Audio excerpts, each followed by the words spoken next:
The subway station was cold that night, colder than usual. The kind of cold that doesn't just bite your skin but seeps deep into your bones, whispering that maybe hope is something people have only in stories. People rushed by with their collars up and headphones in, their eyes fixed on glowing screens or the floor tiles, anywhere but each other. The city was alive, but it felt heartless. And in the middle of that noise and indifference stood a man with a guitar that had seen better days, its strings dull and frayed, its body scratched like it had stories of its own. His name was Eli Turner. No one knew where he came from or how long he'd been there. Some said he used to be a music teacher who lost everything when his wife died. Others said he was a drifter who just liked to play for spare change. But to most, he was invisible, just another street performer swallowed by the city's constant rhythm. That night, Eli looked particularly weary. His beard was overgrown, his coat thin, and his fingers trembled as he strummed a hesitant chord. The rush hour crowd ignored him. A group of teenagers laughed as they passed, tossing a crumpled dollar bill into his open guitar case like it was a joke. Eli didn't react. He just adjusted his grip, closed his eyes, and began to play. The first note broke through the chaos like light through a crack in the dark. It wasn't loud or showy, it was soft, honest, and trembling with something deeper than sound. His voice followed, raw and aching, filled with the kind of pain that only comes from someone who has lived through too much and still manages to find beauty in the ruins. Musical note: when the night gets too long, and you've forgotten your song, just listen, the world's still singing for you. Musical note. For the first time in hours, people slowed down. A mother pulling her child by the hand stopped mid-step. A businessman paused, frowning slightly as if a memory had just brushed past him. The sound echoed through the tiled walls, wrapping around hearts that had long forgotten how to feel. Eli didn't notice the growing circle of people around him. He wasn't singing for them, he was singing from somewhere inside himself. Every word carried a piece of his story, though no one yet knew it. When the last chord faded, there was silence. Then, unexpectedly, applause, soft at first, then louder, echoing through the station. Eli opened his eyes in surprise. It had been a long time since anyone clapped. "Do another one," someone shouted. He smiled shyly, nodding. "All right," he said, his voice raspy but warm. "This one's for anyone who forgot what home feels like." Eli's story had begun years ago, far from the subway tunnels. Once, he'd been somebody. He'd been a husband, a father, a high school music teacher in a small town in Ohio. His wife, Grace, used to say his voice could mend what's broken in a person. They had a daughter named Lily, who used to sit by the window and sing along with him every night. Life had been simple and good, until the accident. A drunk driver. A rainy night. One wrong turn. Grace and Lily never made it home. Eli's world collapsed. Music, the one thing that had always been his refuge, became unbearable. Every melody reminded him of laughter that would never return. He sold his house, quit his job, and drifted. For years, he wandered from city to city, singing only when he couldn't keep the silence inside him anymore. Now, in this freezing subway, something was stirring again. As he sang, faces softened. Strangers leaned closer. The small crowd became a community for a moment, people who, for once, weren't divided by their lives, their stress, or their pain. Among them was Maya, a young woman in her 20s with red-rimmed eyes and a coffee cup clutched like a lifeline. She'd just come from the hospital where her mother was fighting cancer. She hadn't smiled in weeks. When she heard Eli sing, something inside her cracked open. The lyrics weren't just words, they were truth. She found herself crying quietly, not out of sadness, but out of relief. It felt like someone finally understood what she couldn't say. When Eli finished, Maya walked up and dropped a $10 bill into his guitar case. But she didn't leave. She knelt down, tears on her cheeks. "That song," she said softly, "it saved me tonight." Eli looked at her with kind eyes. "Then it was worth singing," he replied. Word began to spread. The next evening, more people gathered. Commuters started arriving early just to hear him. Videos appeared on social media. One caption read, "The subway singer who'll make you believe in humanity again." In just a few days, his voice had reached millions. A local reporter came to interview him, but Eli wasn't interested in fame. "I'm just singing to remember," he said. And maybe to help others remember, too. But fate had one more twist waiting for him. One night, while performing, Eli noticed a man standing at the edge of the crowd. He looked out of place, expensive coat, polished shoes, eyes full of recognition. When the song ended, the man approached slowly. Eli Turner. The man asked. Eli froze. It had been years since anyone called his full name. The man extended a hand. It's David Miller.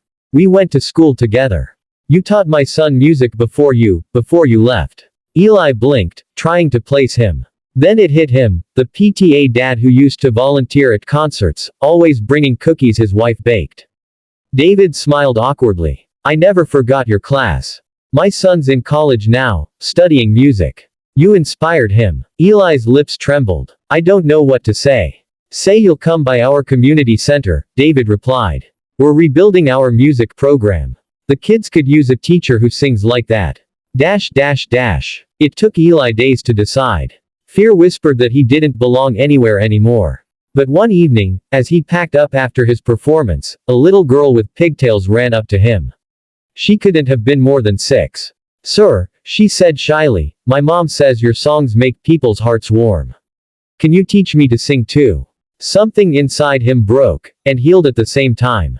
Eli nodded, tears glistening in his tired eyes. Yes, sweetheart, I can teach you. That night, he accepted David's invitation. The community center was small but full of life, walls covered with drawings, laughter echoing from classrooms. At first, Eli felt like an intruder, but when he started teaching, it was like breathing again. The children's eyes lit up when he spoke about music. They didn't care about his past, they cared about how he made them feel. Weeks turned into months. Eli taught not just notes and rhythm, but something deeper, the courage to express what words couldn't. He told them, music isn't about being perfect. It's about being honest. Maya, the woman from the subway, started visiting too. She volunteered to help with the kids, often sitting by the piano as Eli guided their small voices through simple songs. There was light in her eyes again, and sometimes, when Eli wasn't looking, she smiled at him in a way that felt like sunrise. Then came the night of the winter concert. The hall was packed, parents, neighbors, even the subway commuters who once heard Eli sing underground. The children stood nervously on stage, dressed in mismatched holiday sweaters, their cheeks glowing with excitement. Eli stood behind them with his guitar. As the lights dimmed, he took a deep breath. His heart raced, not with fear, but gratitude. For the first time in years, he felt whole. He strummed the first chord. The children began to sing. Their voices were small but full of soul. The lyrics were Eli's, written from the nights he spent alone in the tunnels. Musical note when you're lost in the dark, and you can't find your spark. Listen close, someone's singing for you, musical note. Halfway through, Eli's voice joined theirs. Strong, tender, full of life. His eyes glistened as he looked at the crowd. He saw Maya in the front row, tears streaming down her face. He saw David, clapping along. He saw strangers smiling, people from all walks of life, connected by one simple thing, a song. By the final note, there wasn't a dry eye in the room. When silence fell, it was the kind of silence that speaks volumes. Then, the applause came, thunderous, standing, endless. Eli bowed his head, overwhelmed. For the first time since losing Grace and Lily, he felt their presence, not as ghosts of pain, but as warmth in his chest, whispering, "You did it. You kept singing." After the concert, people crowded around him, thanking him, hugging him, sharing how his music had changed them. A local producer approached with an offer to record his songs. But Eli only smiled. "I don't need a stage anymore," he said. "I already have one right here." He looked at the children laughing nearby. To him, they were the audience he'd been meant to find all along. Months later, the subway platform where Eli once played was different. A mural had been painted on the wall, a portrait of a man with a guitar, surrounded by musical notes and the words. Greater than, when he started singing, even the coldest hearts melted. People still stopped there every day. Some to take photos. Others just to listen to the echo that still seemed to linger in the air, as if the walls themselves remembered his songs. Eli continued teaching, his music reaching further than he ever imagined. He started a program for homeless youth, giving them instruments and lessons, reminding them that no matter how broken life feels, art can still be a way home. One evening, after class, he and Maya walked outside together.